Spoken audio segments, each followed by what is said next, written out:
સાબરકાંઠા જિલ્લાના ઈડર પંથકની અંદર ગઈકાલ મોડી રાતે અને વહેલી સવારે જે વરસાદ વરસ્યો હતો તેને લઈને નીચાણવાળા જે વિસ્તારો હતા તે વિસ્તારો પાણીમાં ગરકાવ થઈ ચૂક્યા છે। જે પ્રકારે દ્રશ્યોમાં જોઈ શકાય છે તે પ્રમાણે ઈડર ખાતે આવેલી આ આત્મવલ્લભ જે હોસ્પિટલ છે તે હોસ્પિટલની જે કમ્પાઉન્ડ છે તે કમ્પાઉન્ડની અંદર અત્યારે હાલ પાણી ભરાઈ જવા પામ્યા છે। ઢીંચણસામાં પાણી અત્યારે હાલ જોઈ શકાય છે।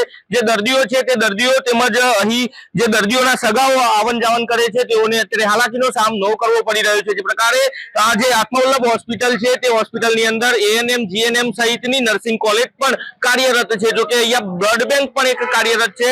અહીંયા જે લોકો છે ઈડર પંથકના લોકો આસપાસના વડાલી હોય હિંમતનગર હોય અથવા તો ગ્રામ્ય પંથક હોય તે ગ્રામ્ય પંથકના જે લોકો છે તે સારવાર અર્થે આવતા હોય છે।